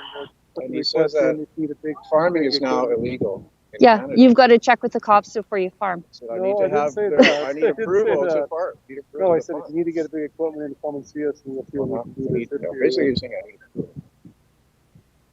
approval. I'd like to see him take that combine and just run over that goddamn fence, Sheila. State. What if you clip the fence because it's in your way? We're approaching the third stage, right? Which is confiscation. Right. And the fourth stage is that's the fourth stage of confiscation. Sure would be a shame if that combine accidentally knocked over the fence, Sheila. Yeah. Even from the time of Sorry about your medieval fence. time, the swords are taken away. Okay, so from what I understand, and if my phone dies, it's because it's cold and I've been on air for quite some time. Yeah. And I was working for 3 hours before I got here. So if my phone dies, no. Oh, the, who's the crook? oh, but the landowner, Who's the the landowner crook? said that this goes straight down. Who's the crook? What's his name? Negotiator stuff right now. Can we just let them finish before we decide where we're going to go? Yeah, Who's but the crook? landowner Get off the told land. me. Landowner is here to talk. No, you're not. You're not talking to him anymore. It's the guy in the green jacket there, and he said, straight down. He said to the right of the member. That was you. I can walk straight down. This is his land. My job is just to gather evidence. I see that. Keep on walking, Sheila. Don't listen to that crook. You got it. And I say No, crook that's because okay. he won't identify himself. Here's another crook. Ignore him. Or demand his name and badge. If someone won't tell you their name and badge number, in my mind, they're impersonating an officer and they can go straight to hell, which, as you know, is where they're going anyways. Well, I am walking the property line. Exactly. That's how we roll a Rebel News, sister. I think we lost her, but as you heard, I think it was a battery issue. But I think that story ended well, didn't it? Sheila was not going to be stopped by some cop illegally trespassing on the neighbor's private property. Cops so cowardly, they won't say their name and badge number. Cops wearing masks. You know who wears masks? Bank robbers wear masks. You know why they wear masks? Because they're ashamed of what they're doing. They don't want to be caught and outed. Here you have cops on private property, part of a raid on a church, an unconstitutional raid, telling a reporter she can't walk on private property. To hell with them. I say to you that the RCMP, Alberta Health, the government of Alberta has murdered its reputation. The church didn't do that. We didn't do that. They did that by following orders. What a disgrace they are. I'm so grateful, aren't you, my friends, to Sheila Gunn-Reid for her outstanding reportage. And you know what? I'm glad she's 10% calmer than me. Okay, let's say 50% calmer than me, because you know I'd be arrested right now if I were down there. She's got a friendly touch, and you can see the neighbor knows and likes Sheila. Sheila's been going there every week for more than a month, and wasn't that great that they shooed off the enemy media? And by enemy, I mean enemies of the church. So the landowner said, get away, you media party, with your narrative. Sheila's welcome. That's right. Boy, I enjoyed today's live stream, didn't you? Now we got 3,000 people watching on this channel. We got another channel. We got we got 1,700 on the other channel. Plus we got some folks on Rumble. Got a lot of folks. I'm gonna take 10 minutes and whip through the super chats. It's actually not quite a super chat. What we've set up is something called Streamlabs, because of course YouTube has shut us down monetization wise. They banned our super chats. I'm gonna motor through these. Todd Wyatt, $50. It's time to investigate mosques, synagogues, and other places of worship to see if their rights are also being infringed upon. You're so right, and that's what we talked about. Ramadan starts next week. I wonder if there'll be a raid. I wonder if they'll bring porta-potty toilets to mosques like they did to this church. BC Guy, $5. Thank you, Ezra and team, for all you do. Thank you very much. Don't tread on me, $4. Tough philosophical question. When is the time that you can no longer resist peacefully the aggression of tyrants? Yeah, I don't know the answer to that. I want to approach that question carefully and thoughtfully. I don't think we are at that time yet. I understand we got Sheila back on. Let's go to her right now. Sheila, we got you. Was that a battery issue? Is that what that was? It was a battery issue. I do have a second phone. I have my farm phone with me that was on the charger in the Jeep. So I just jumped back on. I've got my other phone on the charger because apparently you gave my phone number to InfoWars. And so I have to have a fully charged phone for 40 minutes from now because I have to go on InfoWars to talk about that. That's great. You know what? They asked me about this because they're interested in the tyranny in Canada. We also have interest in these church stories from Australia, from the United Kingdom. I've seen the Daily Wire. I've seen the Daily Caller. I've seen TMZ cover Arthur Pawlowski. I've seen Sky News, The Independent, a large newspaper in the United Kingdom. I'm not even going to list it all. Russia Today, of course. There's so many international media. InfoWars, of course, they're a lot of fun. But this story of tyranny against Canadian churches is a huge story everywhere in the world except Canada.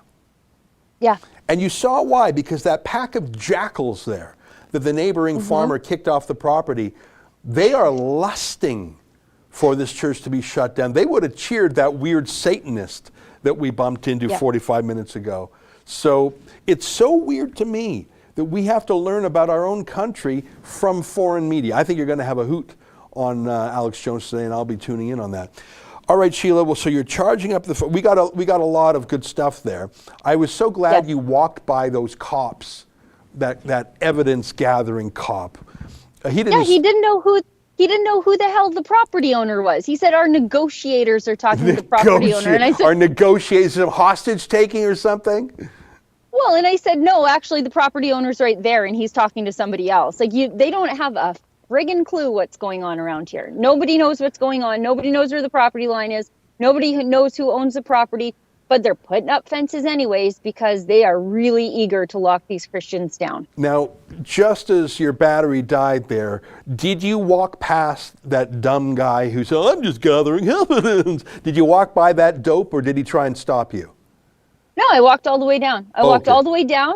My phone died. I walked back, but my friend Jimmy, the videographer who is at the church here, he got some really great footage of me just walking past the cops. You know what? Like it's nothing. So. You got to have him share that with us because we'd love to show people that.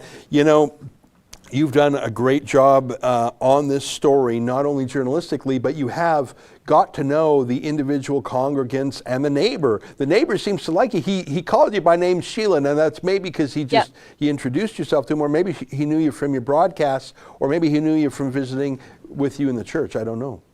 Yeah, he goes to the church, so we visit every week because, as you know, I'm here early. Yeah. Not always at 5 o'clock or 6 a.m., but because I have been coming to the church at shortly before 5 in the morning a lot of weeks because I thought this would happen sooner. Right. Yeah, we were there at dawn. I think you were there and some other of our lads. We were there at 5:30 in the morning because we thought they'll do it in the dark. Yeah, that's what we thought. And so I did that for quite a few weeks. And so it got to the point where people at the church knew that I was here really early. So then when they would show up, they would bring coffee and goodies for me, knowing that I had been here since the early hours of the morning. And, you know, I got to know a lot of people at the church, including the landowner next door who regularly attends the church. And as you see, as I'm walking through the crowd, there are people who stop to hug me, stop to talk to me, because I've spent so much time here. I mean, it's hours and hours every Sunday. So that's one of the things that really bothers me about how these folks are treated in the mainstream media. The mainstream media doesn't know anything about them, but they call them a cult. They call them super spreaders. They call them bad Christians, all these things. And they've never even said a word to them. They don't know anything about them. Yeah. They just know that these people who are openly defying the government must be bad people because they're defying the government and because these people are part of the church of the government. I'm not kidding. In fact, when I came back from the church, when I was there a few weeks ago, I came back to Toronto, where I live in exile, and I said to the fam, I said to the missus and kids, I said, you guys got to come with me to this church in Edmonton. And they said, Ezra, you're crazy. That's a 4-hour flight each way. We're not Christian. What are you thinking? I said, it's just to feel normal again, just to feel human again. You guys got to come. Now, obviously, I was not going to win that argument. The idea of putting the whole family on a plane, flying across the country to go to a Christian church service. I didn't win the day on that. But I wasn't kidding, because it was such an antidote to the last year. And we hear stories of mental illness and depression and panic and, God forbid, suicide attempts and the stress. Like, I was looking at some survey that showed the number of people who've contemplated suicide. That's a double-digit number these days. And and I say again, I'm not depressed. I mean, I'm worried and I'm concerned. But even I felt this wave come over me. Imagine people who are at the end of their rope. Imagine people who lost their job, or something bad happened because of the lockdown. Unemployment in the country is 9.5%. In Edmonton, I'm sure it's higher. You're going to that church. That's not just a religious experience now. That's a health experience. You want to talk about health? You put down your Netflix, you put down your cell phone, you stop watching the latest, horror movie on TV, and you go and you listen to a few good words and you see good people. That is the opposite of bad. And I think the reason they hate the churches so much, the lockdownists, is because the churches believe in something else other than the religion of lockdownism, the religion of masks, the religion of, there's all these rituals now for this superstition. It's not a religion of lockdown, that's a superstition. And what's the competitor to the superstition of lockdownism? The church. Or it could be a mosque or a Sikh temple or a Jewish synagogue. It's the competitor. If you believe in something higher than a politician, if you believe in wisdom greater than the public health officer, you're a threat. And the good book says, render unto Caesar that which is Caesar's, right. But that circumscribes it, not everything. If the government said, hop up and down on one foot and bark like a dog, if you believed in nothing else other than the government, you said, well, I guess I'd better do that because the government said so. And if the government says you can't go and pray, if you yield everything to Caesar, you will literally do anything they ask. And maybe that's what tyrannies, totalitarian regimes like Hitler, Stalin, etc., if you believe in nothing higher than the tyrant, well, then you'll do exactly what they say. That's why they hate these churches, because they believe in something else. Go ahead, Sheila. No, I was going to say, and these folks get their moral compass from their faith in God, as opposed to the government, as opposed to the mainstream media and their set of values. They have a completely exclusive set of values where they know what's right, what's wrong, and there's no operating in the gray area. They have an answer to all of life's problems, and they just open up their Bible to find it. And so that makes them very dangerous to people who want to tell you that it's the moral thing to do to cover your face and stay home and watch Netflix, as opposed to join together with your fellow man and look them in the face without a mask so you can see if they're struggling. I've taken my daughter with me to this church, and as a young person, this is actually a pretty young church, a lot of young people here, and she said that it felt really good to interact with young people her age where no one was wearing a mask. She said she almost forgot what it feels like, because that's how they have to do school. Yeah. And, she's got close friends that they'll go outside and they don't wear masks, but to meet new friends the way you do in your first year of high school, in her case, it felt really good and normal again to talk with new friends and know exactly what they look like. Yeah, it's inhuman to cover your face. It's unnatural. It's why we associate it with bandits, for example. If you're not showing me your face, how do I know who you are? Zorro. Well, listen, Sheila, you're doing great work. The reception you received today by all the different actors there demonstrates that you're on the right side of things. The fact that the church knows you and trusts you says a lot. The fact that the neighbor knows you and trusts you says a lot. The fact that the cowardly cops, one of them ran away from you. I mean, I might run away from you too, but you know, because you're a forceful person. But imagine a cop running away from you. Imagine a cop running away from you. That shows that you're in the right, because the cop is so ashamed that he's running away from you. So the way everyone reacted to you, the neighbor, the church, the cops, shows you're exactly where you want to be, Sheila. And I think you're doing a hell of a job, and we're so proud of you. And you are the leader of the opposition in Alberta to the lockdown, whether it's a church, whether it's a small business like the Whistle Stop Diner in Mirror, Alberta, whether it's severely normal people getting a lockdown ticket through Fight the Fines. You are the leader of the opposition, and we're so grateful for what you do, and we're fans, and we're friends, and keep it up. I will, boss. And I just want to thank you for the opportunity to champion the causes of normal people. I know that my disgruntled peers in the mainstream media, they don't get to do valuable, good work that they care about. They get to do what's assigned to them by the assignment editor. And I get to talk about things that matter to me, that I believe make a difference to normal people. And so thank you for that. But also thank you to everybody at home who's cheering for us to keep going in the face of this YouTube censorship and the coming censorship from the Liberal government and their brand new bureaucracy of censorship. We couldn't do any of the work that we do and support the causes and people that we do, like religious freedom here, without the support of everybody at home. So thank you to all of you at home.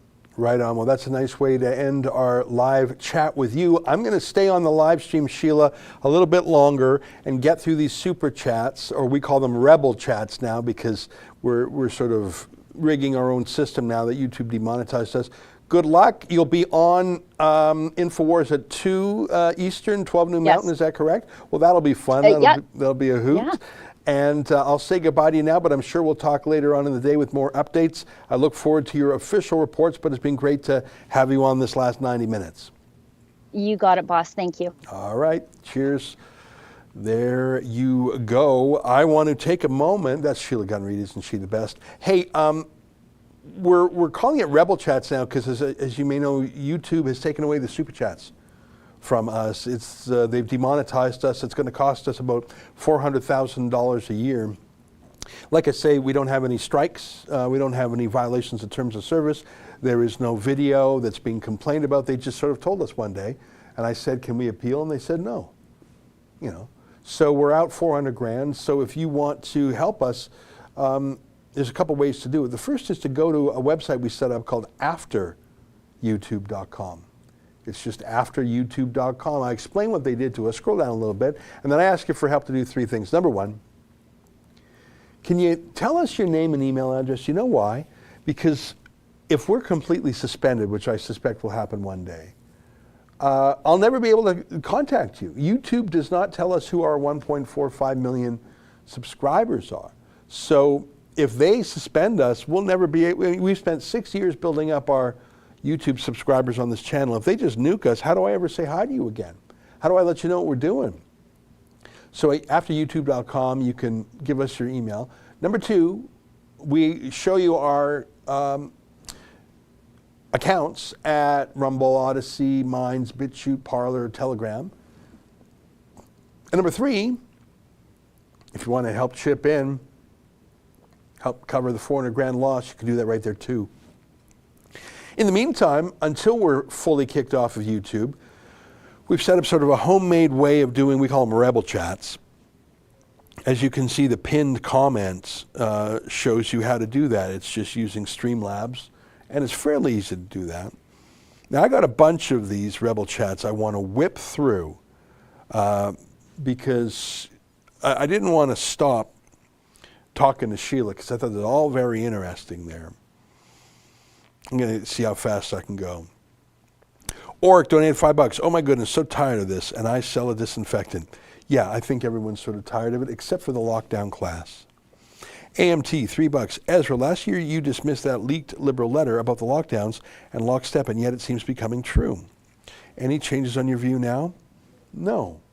I believe that the letter was an excellent prediction, prophecy, scenario.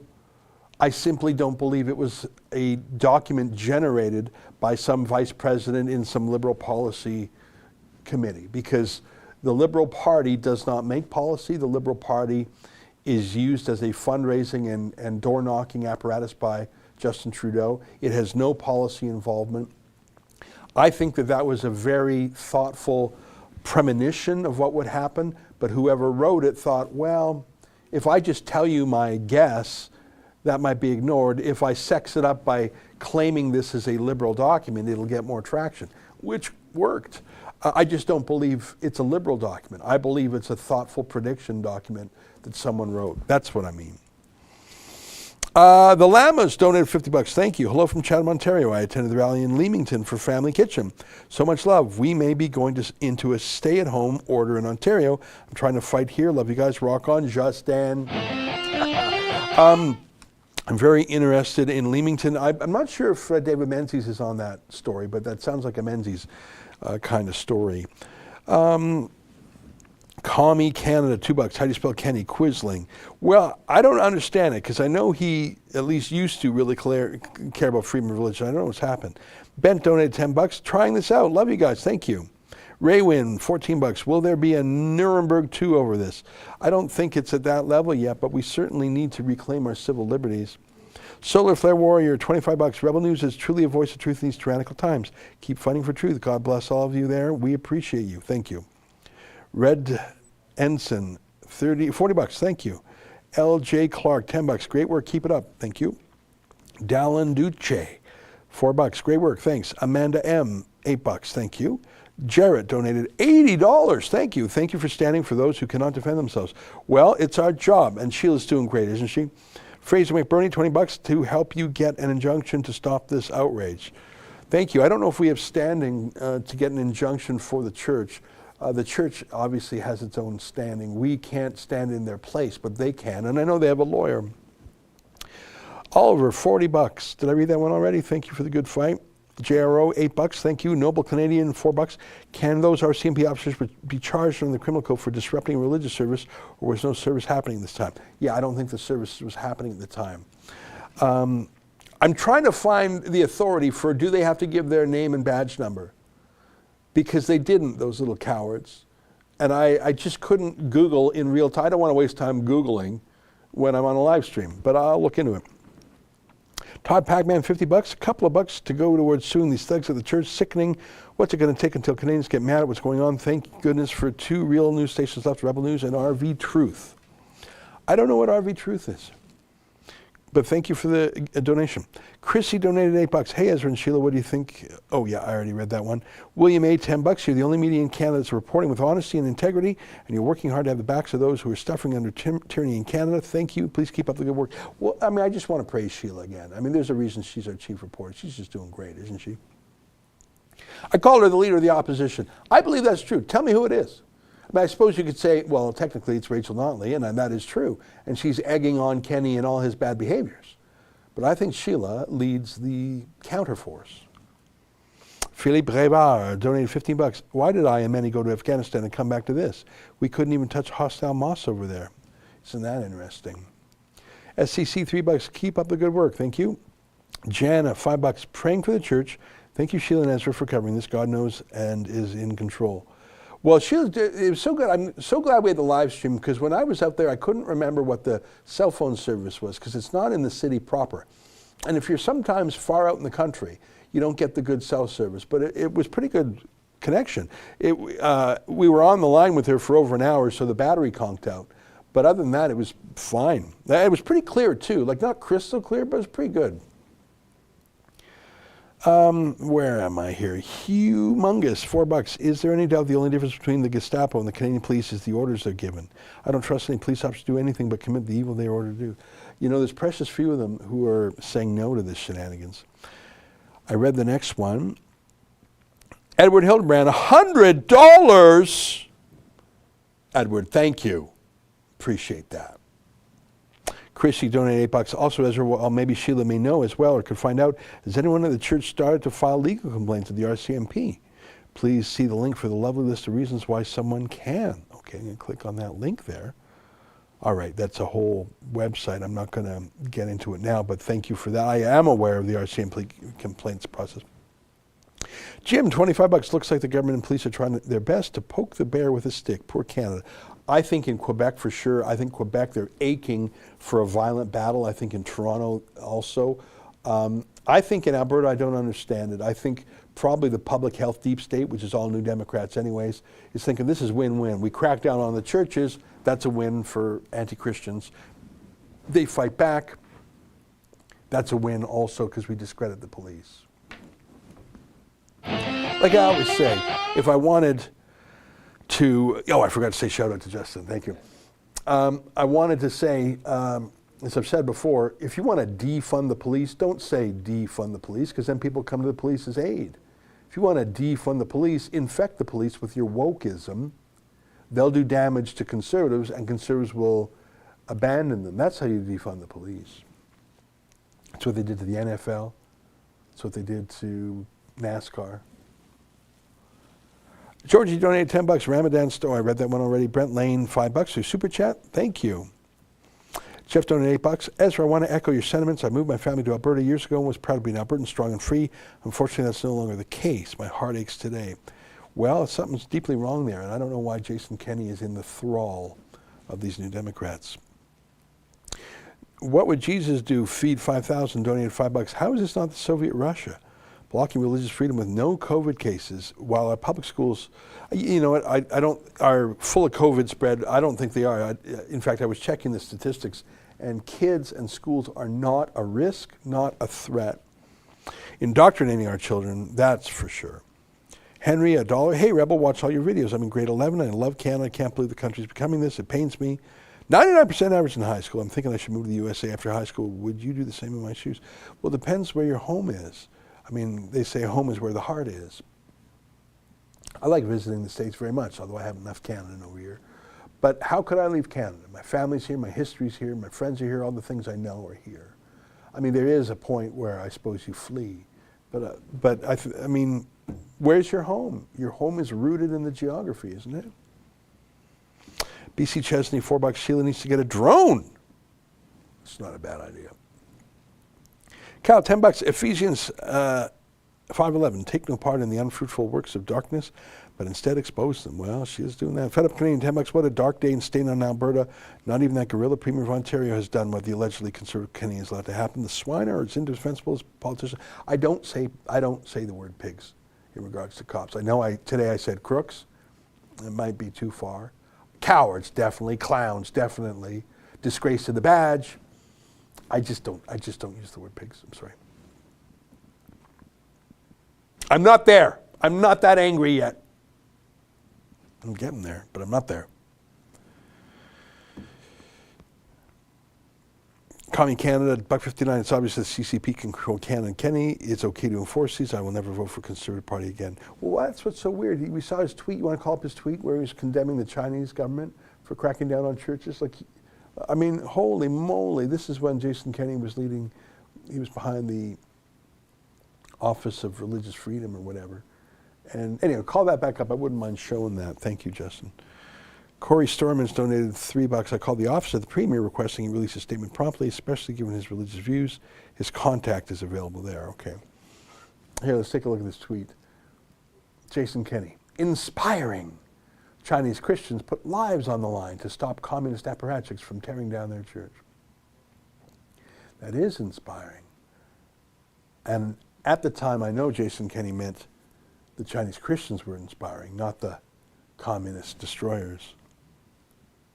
Henry, $1. Sorry I can't donate more. I'm subscribed to Rebel News Plus. Thank you. I subscribed to Rebel after the 400 grand. I wonder how many others have done the same. When's the next Rebel in-person event? Well, that's the thing. I mean, we put all our events on hold. Some of our events, we had a huge event in Regina. The theater complex, Connexus Arts Center, will not let us proceed because the government won't let them proceed. They're locked down. Stan with Pavlovsky donated $3. Fast Fence Rentals. Okay. You know what? I'm mad at Fast Fence Rentals, but they're not the ones who made the decision. I'm more mad at the cops. I'm more mad at Alberta Health. I'm more mad at the government.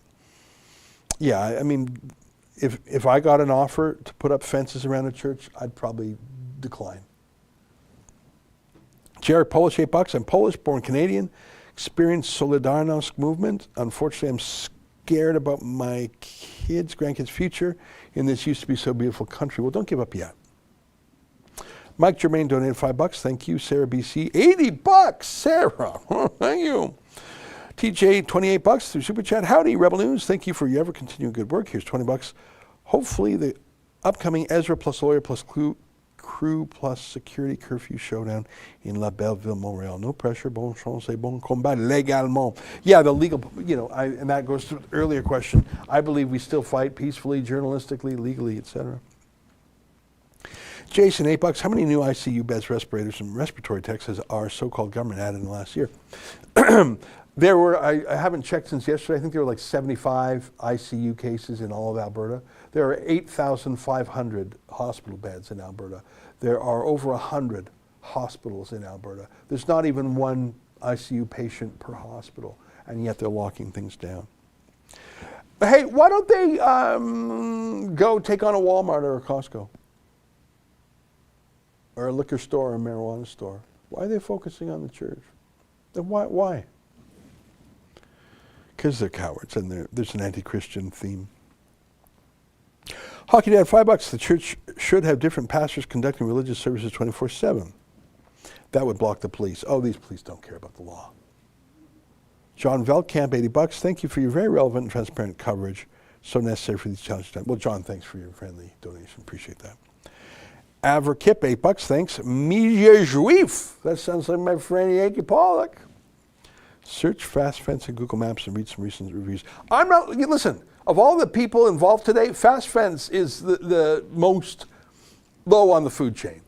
I'm not thrilled they put up the fences, but they're not. What's the problem here? The problem is that the Premier, the Attorney General, the Health Minister, Alberta Health Services, the RCMP, that's who the problem is. I'm not pleased with the fence company, but that is down the food chain, my friend. Corey Atchison donated $10. Bad enough the law in Alberta locked an innocent man in prison for doing SFA. Now the pseudo-law enforcement is turning his church into a detainment camp. Very Nazi-like detention tactics. Jason Kenney's a liberal masquerading as a conservative. Well, I wouldn't even use the word liberal because look at the word liberal. It's from the Latin word for freedom. It's left wing. Herman, $1. Thanks, Herman. Nice to hear your name again. Joe donated $5. Family Kitchen Restaurant, Leamington, Ontario. Mennonite Mexican restaurant defying the new Ontario lockdown order.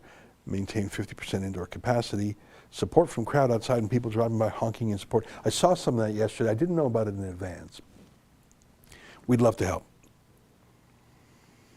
Herman Nielsen donated $1. Hey, Ezra, can you remind people how the story of Daniel ends? You mean Daniel in the lion's den? I got to refresh my own memory how that story ends. David Lavallee, $20. Hi, Ezra. I'm a young Christian living in Quebec City. I discovered Rebel News Media for about 2 years ago, and I really love your show. Thanks to all the Rebel News team. Well, just the last few days, we've had Mocha Bazirgan, our chief videographer, just doing a great job in Quebec City. In fact, I just saw him in the office today again. So he's been doing wonderful work in Quebec. I asked him if he learned any French, and he said no, other than merci. I said, do you know how to say, where's the bathroom? And he said no. But he said they're all locked anyway, so I didn't inquire further. But like to me, you need to know two things in any language. How much does it cost and where's the bathroom? Those two things, you're good to go. Am I right? And that's enough to get you through 90% of your day's requirements. How much does it cost and where's the bathroom? Maverick Freedom, $10. Please keep up the reporting. Godspeed to you. Well, try and stop us is what I'd have to say. I tweeted yesterday, and maybe my language was slightly exaggerating, but we are onboarding 2 new talent in Alberta. B donated $1. Aren't there laws and ordinances for putting up fences? Are they breaking the law? Look, I don't know. I don't think they care about the law. Nana donated $10. Taxpayers okay with the cost of them? We're so far past that. Shirley Morrison, 50 smackers. Thank you, Shirley. Patricia Cochran donated $5 through Super Chat. $50. Thank you. Rebel News for all you do. Great job, Sheila. Let them put up the fence and then everyone tear it all down. Well, that's the thing. The porta potties and the command posts, they're having a 24-hour-a-day occupation of that church. Are we social clipping Sheila's thing? Because there's a lot of, there's a lot of moments there. Officer identification, RCMP mounted police. Well, there we go. Someone found that. Someone found it. It's officer identification. I'll send you the link. You know what? I was trying to find this on the go. It's tough to search for something new. Like some things I look for so often, I know exactly. Yeah, this is Nova Scotia, but of course the RCMP, of course, is federal police, and they have jurisdiction on certain federal matters, but they can also be contracted by provinces to do police work in different provinces. So for example, in Ontario you have the OPP, in Quebec you have the Sûreté de Quebec, but in Alberta, for example, they have a contract, they sign literally a policing contract with the RCMP. So this is the RCMP's officer identification. Now this, for some reason, shows up on the Nova Scotia page of the RCMP, but it's the same for cops everywhere. The RCMP are governed by rules that are to the force. We regularly reinforce with our officers the importance of self-identification. Residents can also request identification from RCMP police officers. If the circumstances make it safe and reasonable to do so, the officer will provide that identification. In a situation such as a traffic stop, you may ask to see an officer's badge and ID card. Both the badge and ID card will show the same regimental number, and the ID card will have a photo. If you have further concerns, you may call dispatch. And now they at 1-800-803-RCMP. Outside the Halifax region, and then they give a local number for the Halifax region. And then they're talking about Nova Scotia again.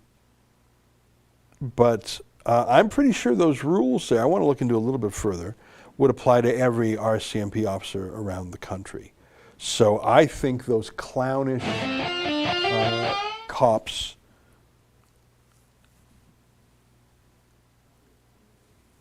were breaking their own code of conduct. And I have a hankering for doing something about it. You know, I just get these hankerings. All right, where was I? Sorry, I lost my place. We got. Sorry, there's so much going on. I'm getting a little news here and there. Philip K. It was Philip K. who gave me that link there. Philip, thanks very much. I appreciate you doing that research for me. I just didn't see that till now. Jeff G, $4. I think Jason Kennedy just gave away the next Alberta election. Well, really, I mean, what conservative would go support him now, really? Jesus is Lord, donated $7. Thank you. Commie Canada, $2. The Bible mentions to render to Caesar, but nothing about letting the CCP to run our lives. I talked about that and the limits. Alberta Don, $10. Barricading the church is an outrage. Isn't that the truth? Imagine doing that. Toronto, a few years ago, police walked into a mosque and did not remove their shoes, and there was a national outrage with groveling apologies from senior politicians. A lawsuit for harassment is the only answer. Yeah, and they brought porta potties. Imagine bringing toilets onto a mosque. Bobby, $5. Great job, thank you. Carousel Red, $4. Thank you. Randall Alexander, $5. Closed to the public. Does that include members? Are members considered the public? That's an interesting question. Brenda Janot Jameson, $100. Brenda, thank you. Keep up the great work. Well, it was Sheila. It's all Sheila. She's the bestest. Hillary donated $5. Thank you, Sheila and Rebel. Praying for Pastor Coates. R. Sherman, 238, Nuremberg 2.0. That might be a little bit overstating things. Franz Kafta, 50 Mexican pesos. How do we like the inbred dynasty so far?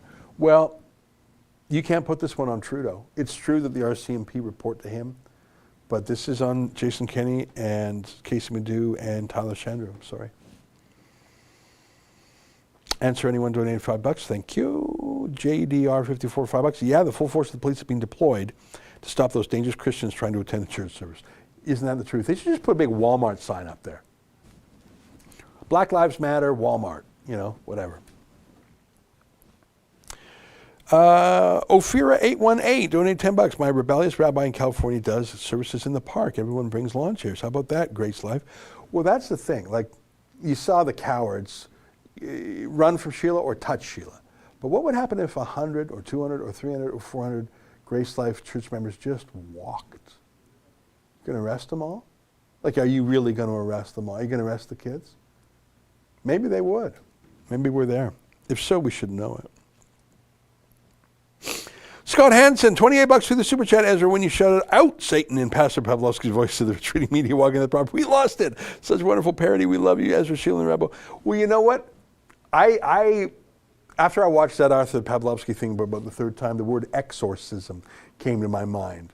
I've actually never watched that old movie, The Exorcist. It was a big deal about 40 years ago. But out, demons out. That's what it was like. He was exorcising those cops from his church. It was great. Oh, that was great. Marie Paul, $3. Thank you for your awesome reporting. Thank you. Connie Victorious, $8. Thanks, Rebel News. We love your fair and honest reporting. Thanks. Janet Connell, 68. Have church in the neighbor's field. Well, you heard he offered, didn't he? Answer anyone, $10. Ezra, I found a GPS tracker on my car during my quarantine. Your reporter, Andrew, is aware. Waiting for David Menzies to get back to me. This story needs to be told. Isn't that creepy, eh? Although you carry your GPS tracker with you everywhere. It's called your phone, don't you? SH donated $7. The police spent decades trying to improve their reputation in communities, and they're flushing it all down the toilet. You were so right. And in my own case, a 45-year defender of the cops, not these past few years. Michael Callahan, $1. Ezra, check out my link. It's from John Hopkins. Great work. Keep it up. Okay, I'll check that out maybe if I have time. Is this right? Freedom donated $400. Is that right? It says 500 on your side. That is unbelievable. I think that's the largest Rebel Chat or Super Chat we've ever received. Thank you so very much. Should look into Kenny's and Hacksaw's personnel finances and see who's paying them and all other doctors on the lamestream media preaching follow the money. There is a lot to that. I know, for example, a lot of public health officers, for example, in Toronto. Eileen Davila, she's the public health officer, and her husband takes money from the pharmaceutical companies. It's a clear conflict of interest. How's that possible? Trucker Smurf, $5. Is someone going to finally charge them under Section 176.2? But the church service was not underway. The church was empty. That's why they went there early in the morning. Newer donated $3. How do you see people's awareness nowadays compared to the beginning of the scamdemic? Exactly. Half the people are fully bought into the superstition. Half the others are fully appalled. I don't know, maybe I got my ratios wrong. Maybe 70% of people love it. That's what I'm afraid of. Mama Lou, $7, $10. Thank you for all you do. Love you guys. Be brave, be strong. Thank you. Ezra for Prime Minister, $5. No chance. John Ward donated $200. Well, thank you. Church is essential. As schools, grocery stores, Costco, the doctors, etc. We are a free country and should be able to choose. Pastor Coates and the rest are not forcing anyone. Well, that's, I have this phrase. I say, choose your own fear level, right?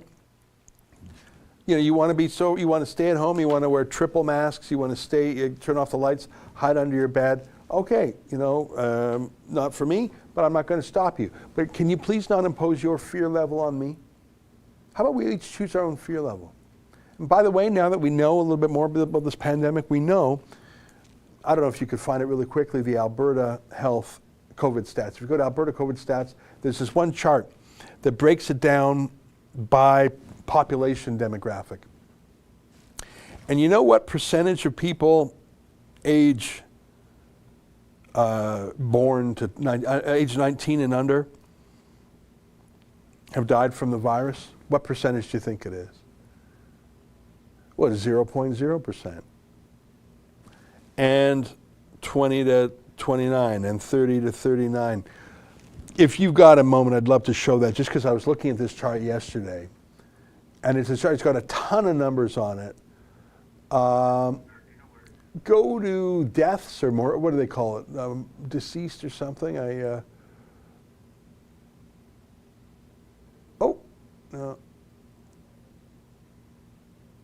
Yeah, so deaths, click on, and then scroll down a little bit, and then a little bit more, and then there's a chart. Now, can you pump that up just a little bit? Thank you very much.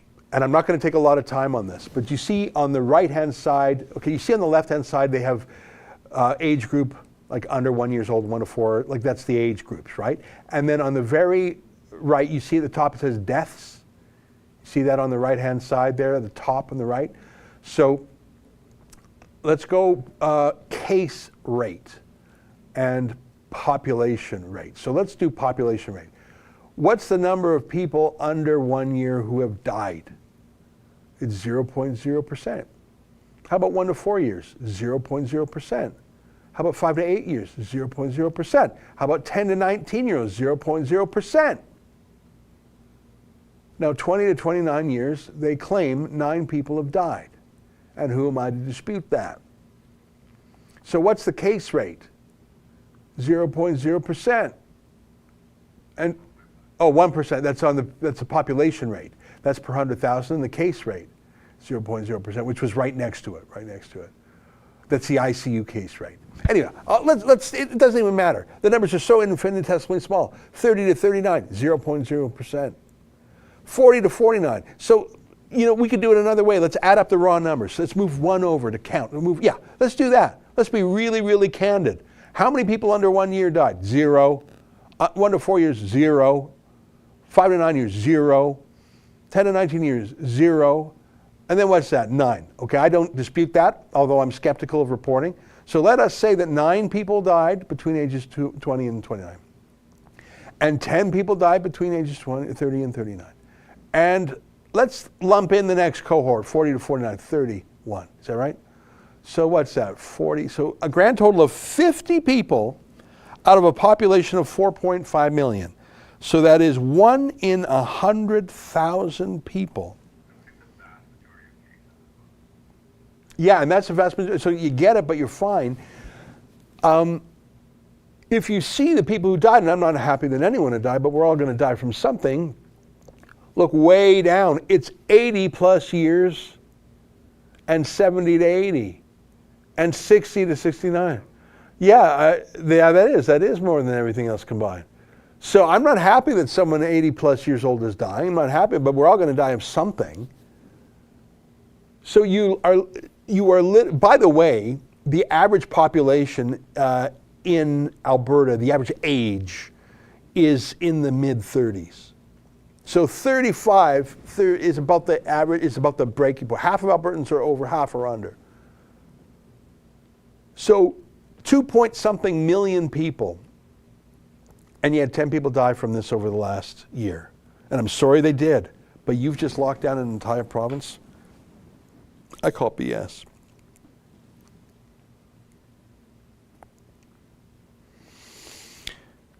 Paul Bryce just donated $200 through Super Chat. Paul, thank you. That's incredible. Wow. Well, my friends, we've been here for 2 hours. Now, it went by very quickly because most of that was live streaming with Sheila on location. Wasn't that great? In fact, I think she's on InfoWars right now.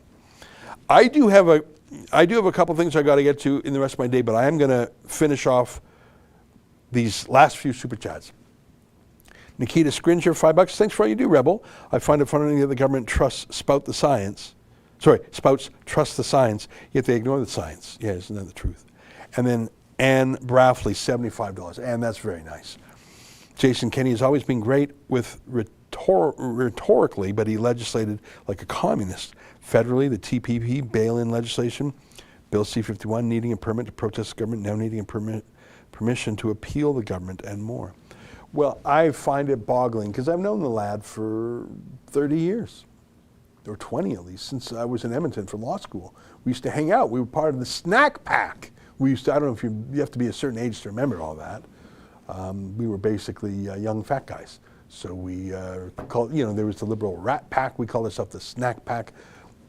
He was elected to Parliament. So was Raheem Jaffer. So was Rob Anders. I went out there as a staffer. It was this young group of guys that used to snack. We called ourselves a Snack Pack. I've known him for 25 years.